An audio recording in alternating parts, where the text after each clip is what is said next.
Don't they have the same, features on them? Four-wheel drive, genuine leather upholstery. I mean, these are the same animals here, okay? So I think Noah only took two of each kind, not two of every variety on the ark. What the fuck is a kind and a variety? I've never heard this terminology used in bio, zoology, botany, or indeed any biological discipline that I've ever studied. Your understanding lacks depth. Also, he only took those in whose nostrils was the breath of life. Noah did not have to take bugs on board the ark because bugs don't breathe through their nose or their mouth. They breathe right through their skin. And bugs can survive a flood no problem at all, okay? They got no problem surviving in that flood. Insects would not have survived a flood of the scope and scale that you're proposing. You're proposing enough water to cover the Earth up to Mount Everest by a margin of 20 feet. I don't know what kind of insects you've been acquainted with in your life, but typically grasshoppers don't do too well underneath 29,000 feet of water. If there are 8.7 million species alive today, then there were 8.7 million species on that ark. You can't get around this, Eric. Now, skeptics like to ask, hey, how did Noah fit all those millions of animals on the ark? Well, hold on. Were there millions of animals? I don't think so. Think about it. He only took land-dwelling animals. He didn't have to take the fish. Does anybody know why? That's right. They can swim and drown in the water just fine, okay? So how did the fish survive? The flood would have changed water salinity, light filtration, temperature, and pressure. Most aquatic life would have died. Your assessment is childishly simplistic. Plus, he only took those in whose nostrils was the breath of life. He didn't have to take the bugs on board the ark. And the bugs at one time before the flood got a little bit bigger than they are today. You remember that? The bugs got huge before the flood. Plus, you would bring babies. Now, that's just common sense. He also brought two of each kind, not two of every single variety. How many animals would there be if that were the case? If you only took the land-dwelling animals who breathe through their nose or mouth and brought two of each kind, not two of every variety. 8.7 million species, and for all the reasons that I described. Let's recap. Insects drown, just like everything else.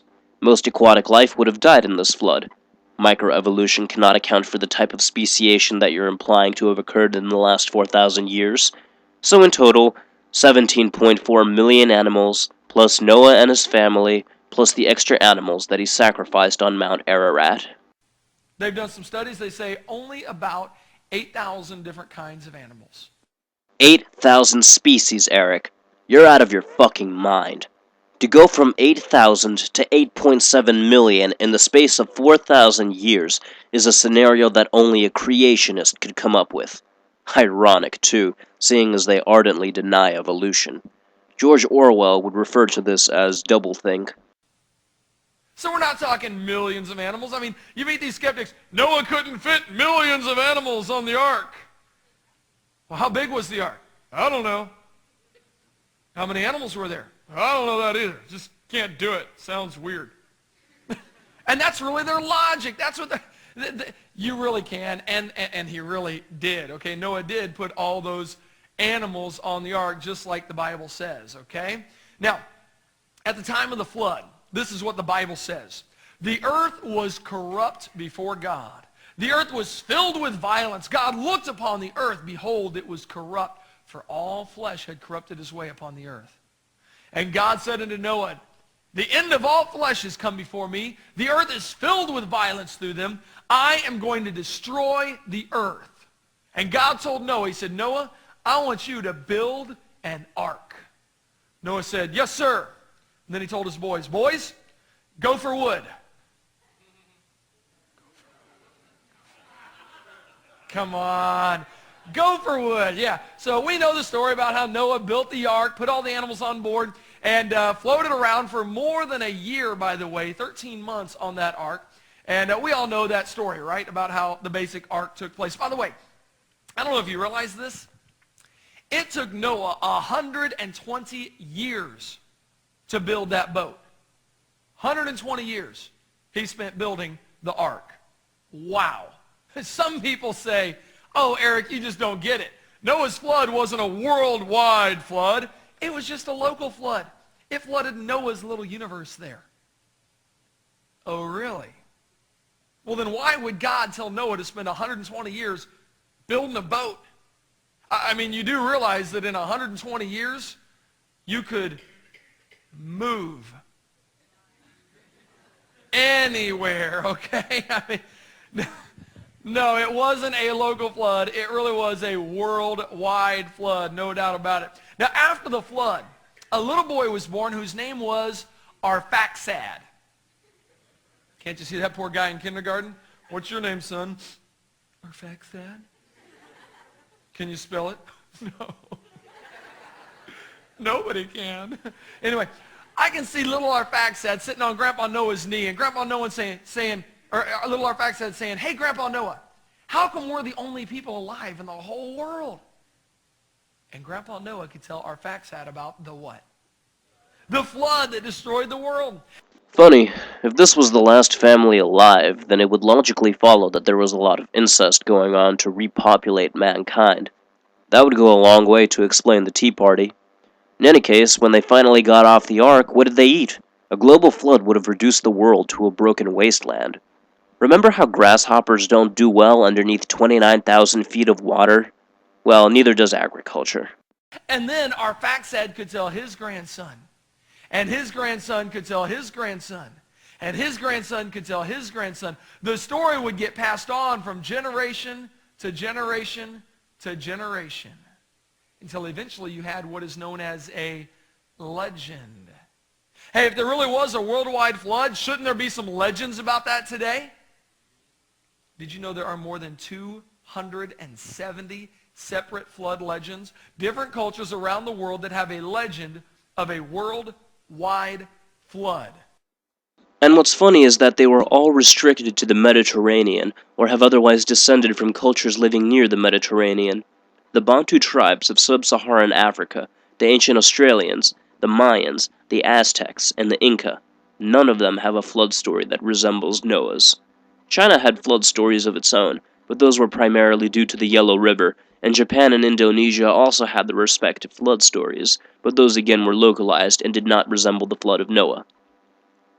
The most likely explanation is that the Mediterranean Sea did at one point experience a cataclysmic flood event that devastated local regions, inspiring the first great flood myth. This first flood myth was not, incidentally, in the Old Testament. It was in the Epic of Gilgamesh. That ought to give a little credibility to the worldwide flood of Noah's day. The Hawaiians have a legend. Their legend talks about this guy, who I can't pronounce his name. He says he was the first man. He says long after the first man's death, a man named Nu'u made a great canoe, filled it with animals. Waters came up over all the earth and killed all the people. Only Nu'u and his family were saved. The first Hawaiians did not settle until at least 300 AD. The Epic of Gilgamesh was written almost 2,000 years prior to that, and a few centuries before the Old Testament. Doesn't that sound kind of like the Bible version of the flood? Very similar to the Bible version of the flood. A Chinese legend called the Hiking tells of a family, and it says that Fuhi, his wife, 3 sons and 3 daughters, escaped a great flood. Yeah. After the flood, they repopulated the world. As I mentioned, this was a localized flood caused by the Yellow River. The story does not mention any animals, which is integral to the flood of Noah. You might as well say that J.K. Rowling plagiarized Tolkien's Lord of the Rings because a powerful white-bearded wizard served as a mentor to the main character. When you actually compare the two sagas, however, you find that they have very little in common. When you select the details that you want to pay attention to and ignore everything else, you're bound to find correlations. This holds true for everything. The moral of the story is that correlation does not necessarily imply causation. Something else you would have learned had you taken a statistics class. Wife, sons, 3 daughters, 3 sons, 8 people. Just like the Bible version of the flood. The Toltec Indians say that the first world lasted 1,716 years and then was destroyed by a great flood. Only one family survived. Well, if you add up the Bible dates, they add up to be 1,656 years. So they're 60 years off. Not bad for a 4,000-year-old legend, if you ask me, okay? Not bad at all. There's even a tribe of people, the National Geographic did a book in the 1970s, and they accounted for this tribe. They told the story about this tribe that would do a ritual dance once a year around a big, giant wooden barrel. And the wooden barrel represented the Ark of Noah's day that saved the people from the worldwide flood. Yes, there really was a worldwide flood. Yes, Noah really did build that boat. And yes, Noah really did have dinosaurs on that boat with him, just like God told him to do. Okay, so dinosaurs were in the Garden of Eden with Adam and Eve. They were on the ark with Noah. Wow. What happened to them after they got off the ark? Where did they go? Well, I don't know if you've ever heard anything about what killed the dinosaurs. You guys ever studied that or heard something like that? What made the dinosaurs go extinct? How many of you have ever heard an asteroid is what actually killed the dinosaurs, came and killed the dinosaurs? Yeah, I've heard that one. They got all these different ideas of how the dinosaurs went extinct. There's a new theory out. A scientist from India has suggested the startling theory that the dinosaurs killed themselves off with their own flatulence. What a way to go. Wow.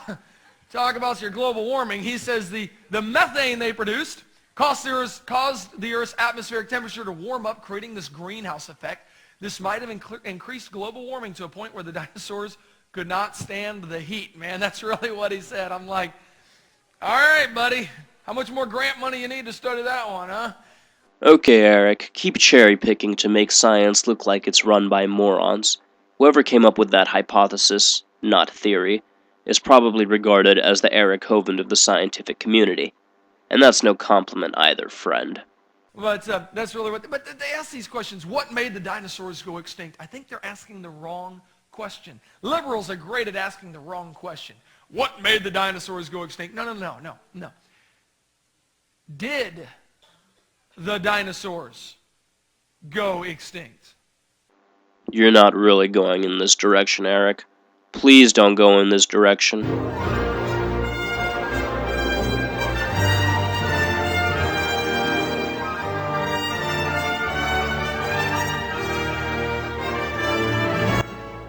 Now that's the question we really ought to be asking.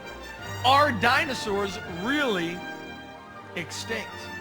I know what you're thinking. You're like, okay, you have lost your marbles, man. You are off your rocker, your elevator don't go to the top floor, you're a few fries short of a Happy Meal because the cheese fell out of your sandwich, okay?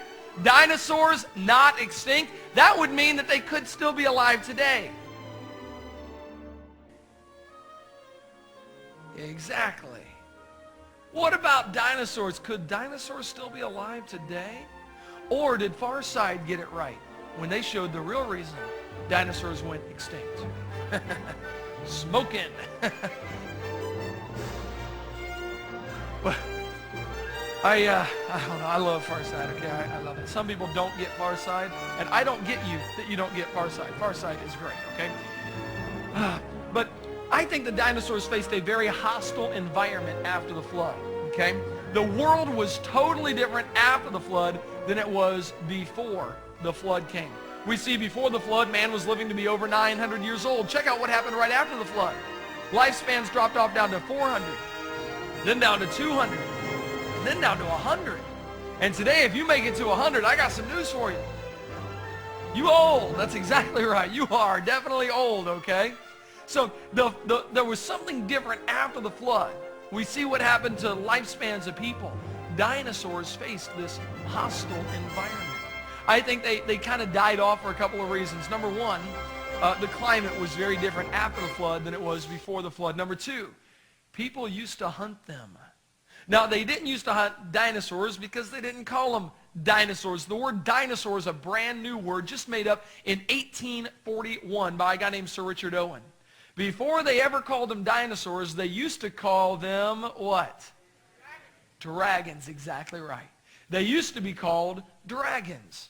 Good God in heaven, Newbie, there are just so very many ways for me to say this to you.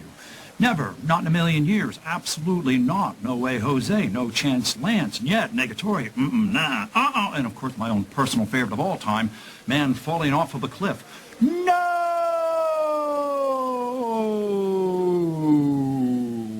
No!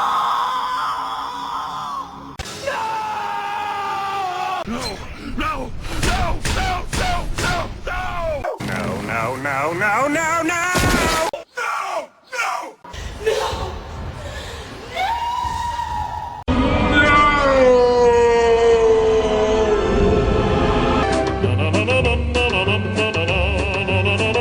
No. Interesting.